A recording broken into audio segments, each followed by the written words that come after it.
roots that have negatives in them. The second row of problems is what we're going to do in a minute, but we're going to do some example problems first, okay?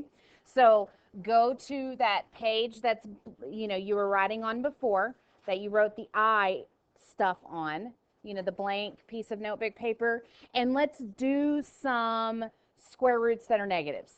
So when you're dealing with numbers that are negative inside the radical, let's just do some easy ones. Let's do the square root of negative 16. If I want to find the square root of something, I need to know what can I square to get it. Yes? And 16 is a nice number because it's a perfect square. But I want to break it down so you can see the parts so that you know exactly what I'm talking about. If I take negative 16 and break it down, I can pull out a negative 1. Would you agree? So I'm going to take out the square root of negative 1, and then I'm going to multiply that by the square root of 16. Have I changed its value? No, I've just separated it out, because if I multiply these back together, I get the square root of negative 16 again. Yes? Okay, so thinking back to yesterday, what is the square root of negative 1? I. So the square root, so I'm just going to write below it. The square root of negative 1, I now know is an I. And the square root of 16 is 4. But that's in the wrong order. Because if you think back to these notes, we wrote imaginary number right here, right? And I said that the order should be BI. B is the number, I is the I.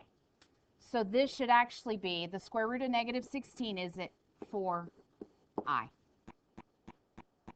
I just switched the order because I always want to put the number in front of the I. Pretty simple. So if I asked you for the square root of negative 25, what would it be? 5I. Because inside of that inside that radical, I've got a negative 1. So I take that out as the I, and then the square root of 25 is a 5. So that's not bad, right? So it gets a little bit more challenging. What if I want the square root of a negative 20? Let's break it down. Inside of that, I've got the square root of a negative 1. What else do I have? Do you know the square root of 20? No, but are there perfect squares in it? What? Is 5 a perfect square? So let me write this down. Square root of 20. So I know the square root of negative 1 is an I, yes? Okay, what else can I break 20 into? 10 and 2. Okay, so if I did 10 and 2, let me put some thoughts up here. If I did 10 and 2, well, can I take the square root of either one of those? Perfectly. What else?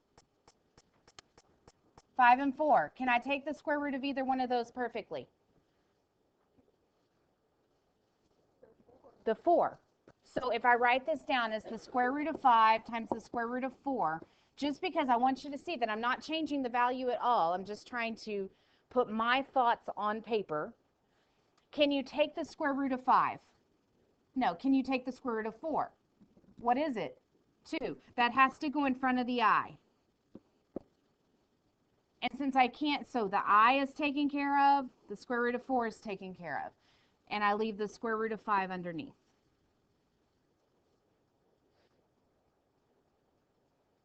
Is that okay?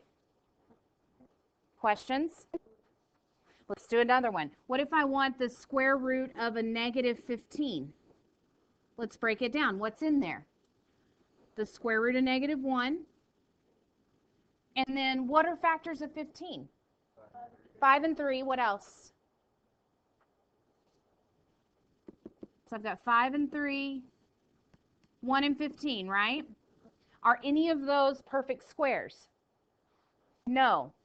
So I have to leave everything underneath the radical. I can't take anything out of that 15 because there's no perfect squares in there. Does that make sense? So when I do this, what's the square root of a negative 1?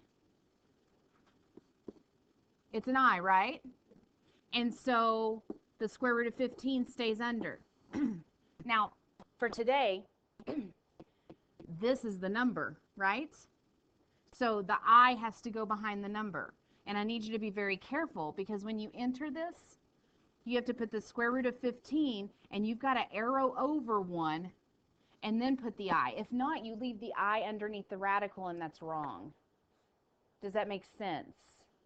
So make sure that you get out from underneath. So questions for me so far? Let's go back to the page. Let's do the square root of a negative 4. What's the square root of a negative 4? So the square, because it breaks down into the square root of negative 1 times the square root of 4. So what's the square root of negative 1? I. And the square root of 4 is, so this answer is 2I. Okay, what about the square root of negative 24? Do I need to break it down? I will. So the square root of negative 1 times, what makes up 24? And one of them needs to be a perfect square. 6 and 4? Square root of 6 times the square root of 4. What do I know I can take the square root of? So what's staying under? 6. And so what comes out in front? 2I. That takes care of this and this. And then the square root of 6 stays underneath.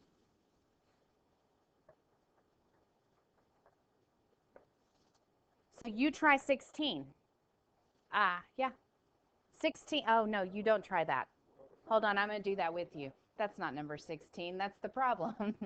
16 minus the square root of negative 16. So let's write it down. 16 minus the square root of, let's break this down, negative 1 and the square root of 16. Is that okay? So what happens here at the square root of negative 1? I and the square root of 16. And so this part just right here is equal to what? 4I. So this is 16 minus 4I. That's called a complex number. That brings me to this part right here. A complex number has a real part and an imaginary part. It's complex because it's got both pieces. When we're talking about complex numbers, it has to be in this order, where you have A, which is some real number, plus BI. Well, BI is the imaginary part, which is what we wrote in the bubble above. So this is complex, where it has the real part, a real number. Could be a decimal, a fraction, any of those things, but it has to be real. And the other part is the imaginary part.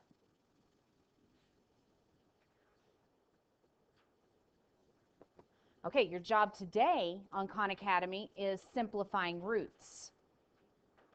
So we have dealt with the imaginary unit, which I'll come around and help if you need it. And now we're going to do simplifying roots. So there's 2 right now.